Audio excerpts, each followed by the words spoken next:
I'm guessing that if you're watching this video, that you are completely out of ideas for what YouTube video to make next. Never fear, I have the best idea generation method. When you run out of ideas, sometimes it can be really hard to come up with new ideas, especially if you're stressing about not having those ideas and kind of wondering what do you do next. I have a really good method, and I think for me to teach you this method the best that I can, let me tell you where I got it from, because it's not originally my idea. I actually got it from the author Stephen King.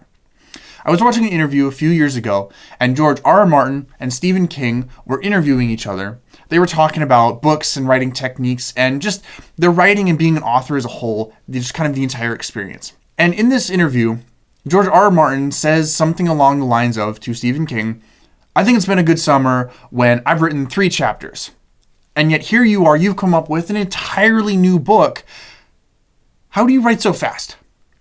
Stephen King's answer is so simplistic that it almost blows my mind, even now, several years later, of how easy it can be.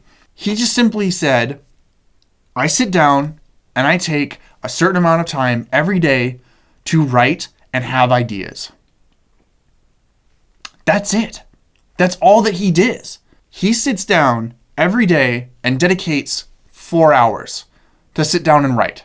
That completely changed my perspective on approaching idea generation. What he meant was that regardless of any amount of creative inspiration or lack thereof, which I think we can all identify with just a little bit better, he wrote. He sat down and he wrote. He sat at his computer and he typed out a story. He didn't wait around for the lightning of inspiration to strike, because that is incredibly rare. And I think if you're watching this video, you know that.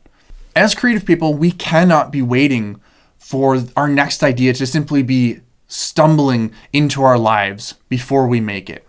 Because, at least for me, I would never be creating anything. And I love creating stuff. I like making videos like this. Sitting down and just having ideas is what we need to do. But there's another aspect to it. Something that he specifically did not say in this interview was what he did when he wrote something and didn't like it. One crucial part of having ideas, having better ideas, and having more ideas than anyone else is you have to allow every idea. You have to allow good ideas and bad ones. That can be really hard because sometimes we like to get caught up in having an idea and trying to sort it out right then and there to see if it's a good one or a bad one, to see, is our audience going to like this? Are they going to connect with it? But that's not what this should be about. You won't have 50 ideas sitting down for an hour if you do that to every single video, because that would take 10 hours. Instead, what I'm going to encourage you to do is sit down, dedicate an hour. Sit down with a Word document open on your computer or a notebook and a pen, whatever your preferred method is, and just have ideas and just write them all down. And as you're writing these ideas down, don't worry about sorting them entirely through, making sure that your titles are perfect and that they're going to catch attention, or that you have your thumbnail to go with it, or that you can even imagine necessarily what that would look like. Write down just the idea in a way that you can understand. You can come back to it later and expand on it and write out that catching title, or write out the thumbnail and write a script for it.